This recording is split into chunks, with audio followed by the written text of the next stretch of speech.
এই বড়দিনে মাত্র কয়েকটি উপকরণ দিয়েই বাড়িতেই চটজলদি বানিয়ে ফেলুন খুব নরম এবং স্পঞ্জি কেক।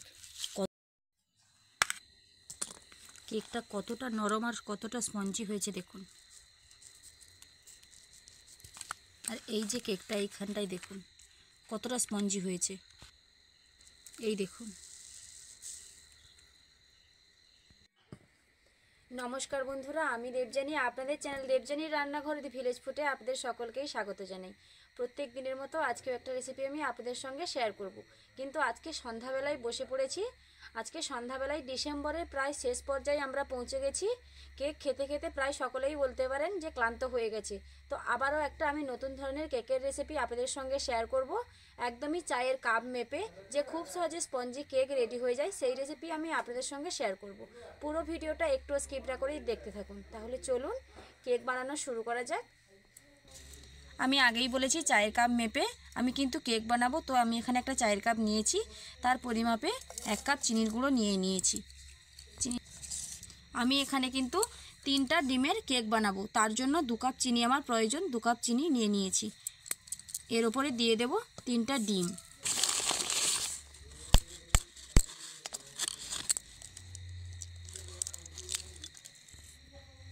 হয়ে গেল একটা ডিম।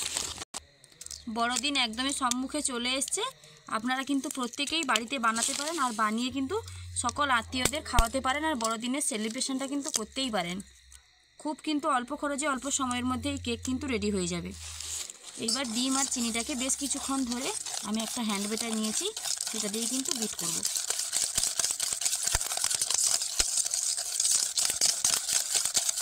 ডিমের যে হলুদ হলুদ ভাবটা আছে যত সময় না সাদা সাদা হয়ে আসবে ঠিক তত সময় কিন্তু হ্যান্ড বিটার দিয়ে বিট করতে হবে। আপনারা চাইলে ইলেকট্রিক বিটার দিয়েও বিট করতে পারেন। আমি কিন্তু অনেকবার ইলেকট্রিক বিটার দিয়ে কিন্তু কেক বানিয়েছি। আজকে আমি হ্যান্ড বিটার দিয়ে কেক বানিয়ে আপনাদের দেখাবো। বেশ অনেকটাই সাদা সাদা হয়ে এসছে দেখুন। এখন আমি দিয়ে দেব 2 কাপ তেলের কিন্তু প্রয়োজন, সাদা তেল। প্রথমেই 1 কাপ নিয়েছি, দিয়ে দেব।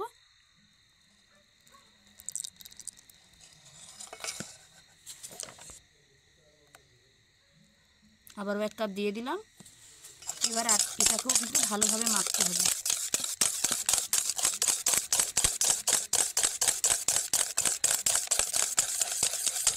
ডিম আর চিনিটাকে বেশ অনেক সময় ধরে আমি বিটারে বিট করে নিয়েছি, হ্যান্ড বিটারে।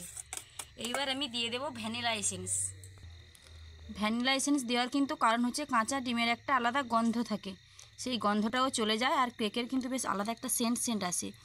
1 চামচ আর 1.5 চামচ মতো দেব। ভ্যানিলা এসেন্স খুব বেশি দিলে তিতা ভাব চলে আসবে, তখন আর কেক খেতে একদমই ভালো লাগবে না। আবার ওটাকে বেশ কিছু সময় ধরে বিট করব। এখানে আমি বেকিং পাউডার নিয়েছি, বেকিং পাউডার দিয়ে দেব। একটা ছাঁকনির মধ্যে কিন্তু ছেঁকেই দিতে হবে। বেকিং পাউডার 2 চামচ, বেকিং সোডা 1/2 চামচ। তার উপরে দিয়ে দেব ময়দা। ময়দা আমি 3 কাপ দেব, প্রথমেই 1 কাপ দিচ্ছি। আবারও 1 কাপ ময়দা দিয়ে দেব। ছাঁকনির মধ্যে ছেঁকে দেওয়াটাই ভালো, না হলে ময়দার মধ্যে অনেক সময় ডেলা ডেলা ভাব থাকে, সেটা যদি থেকে যায় তাহলে কিন্তু কেকটা খুব ভালো ফুলবে না। তার জন্য ছাঁকনির মধ্যে ছেঁকে দিতে হবে। 3 কাপ ময়দা দিয়ে দিলাম। একটা চামচের সাহায্যে ঠিক এরকমভাবে করলে কিন্তু ভালোভাবে ময়দা, বেকিং সোডা, বেকিং পাউডার সমস্ত কিছু পড়ে যাবে। এই দেখুন, এগুলো কিন্তু ফেলে দিতে হবে। এবার এটাকে ভালোভাবে আবারও মাখতে হবে, বেশ অনেক সময় ধরে কিন্তু মাখতে হবে।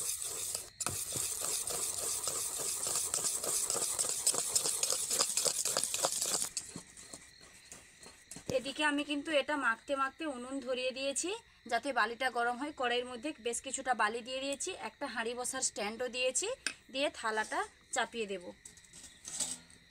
বালিটা গরম হওয়ার জন্য সময় দেব আর এটা কিছু সময়ের জন্য মাখিয়ে নেব। আর তার আগে আপনাদের বলে দিই, আমি এখানে কিন্তু কেক বানাতে টুটি ফুটি অবশ্যই প্রয়োজন হয়। আমার চ্যানেলে কিন্তু টুটি ফুটির রেসিপি রয়েছে, সেগুলোই কিন্তু আমি এরকমভাবে শুকনো করে রেখেছিলাম। এর মধ্যে দিয়ে দেব কেকের ব্যাটারের মধ্যে। আমার এই কেকের ভিডিও দেখে আপনাদের যদি মনে হয় টুটি ফুটি বাড়িতে বানাবেন, তবে আমার চ্যানেলের ডেসক্রিপশান বক্সে কিন্তু লিঙ্কটা দেওয়া থাকবে, আপনারা গিয়ে দেখে নেবেন। আবারও এটা বেশ কিছু সময়ের জন্য মাখিয়ে নিচ্ছি।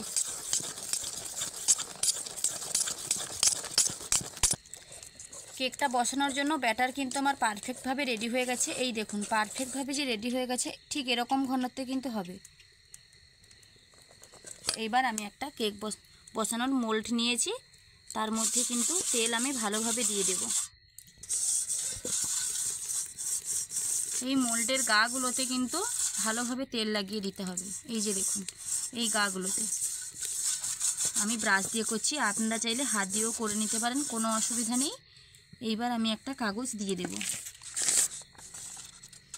আপনাদের কাছে যদি বাটার পেপার থেকে থাকে তাহলে কিন্তু এই রকম মাপ দেখে কেটে নেবেন, তারপর দিয়ে দেবেন। কাগজের ওপরেও আমি কিছুটা তেল লাগিয়ে নেব। কাগজের ওপরেও কিন্তু আমি বেশ কিছুটা তেল দিয়ে দিয়েছি। এইবারে দিয়ে দেব ব্যাটারটা। টুটি ফুটি থাকার জন্য মাঝে মাঝে একসঙ্গে বেশ অনেকগুলো পড়ে যাচ্ছে, আবার মাঝে মাঝে সমতল হয়ে পড়ছে। ওপর থেকে কিন্তু বেশ কয়েকটা টুটি ফুটি দিয়ে দিয়েছি, আরও হাতে কয়েকটা নিয়েছি, বেশ এরকম গ্যাপ গ্যাপ জায়গাগুলোতে দিয়ে দেব। এই দেখুন দেখতে কিন্তু অপূর্ব সুন্দর লাগছে। ভালোভাবে এটাকে ঝাঁকিয়ে নেব, মাঝে যদি কোনো ফাঁকা জায়গা থাকে তাহলে সেটা পূর্ণ হয়ে যাবে। ঠিক এরকম ভালোভাবে একটু ঝাঁকিয়ে নিতে হবে। হয়ে গেছে, রেডি। এবার কড়াইতে বসাতে হবে। ভালোভাবে একটু ঝাঁকিয়ে দিতে হবে। বসানো হয়ে গেছে। এইবার আমি একটা থালা ওপর থেকে ঢাকিয়ে দেব।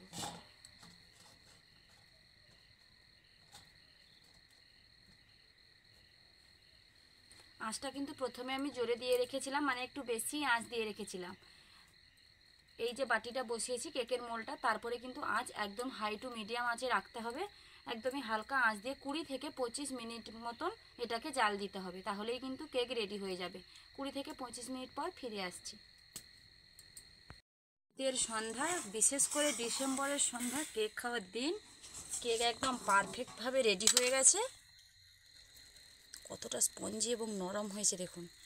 কেকটা পারফেক্টভাবে হয়েছে কিনা দেখার জন্য আমি এখানে একটা টুথপিক এনেছি, একদম কোনো কিছু লেগেনি, তার মানে বুঝতে হবে কেক আমার একদম পারফেক্টভাবে রেডি হয়ে গেছে। তো এখন এটাকে নামিয়ে নিতে হবে। যদিও কেকটা খুবই গরম রয়েছে, তবে আমি গরম থাকা অবস্থাতেই আপনাদের দেখাচ্ছি।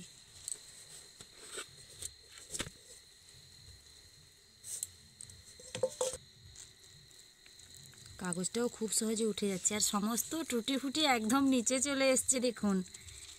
ওয়াও, দারুণ হয়েছে কিন্তু। ডিসেম্বর মাস মানেই কেক খাওয়ার দিন। অবশ্যই অবশ্যই বাড়িতে বানিয়ে ফেলবেন কেক। কতটা নরম ও স্পঞ্জি দেখুন।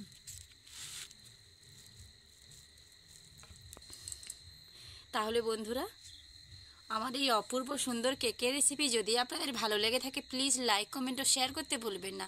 আর ওই রকম নিত্য নতুন রান্নার ভিডিও পাওয়ার জন্য অবশ্যই অবশ্যই আমার চ্যানেলটিকে সাবস্ক্রাইব করে আমার পাশে থাকবেন, যাতে প্রত্যেক দিন নতুন নতুন রান্নার ভিডিও আমি আপনাদের সঙ্গে শেয়ার করতে পারি। দেখা হচ্ছে আবারও নতুন কোনো রান্নার ভিডিও নিয়ে।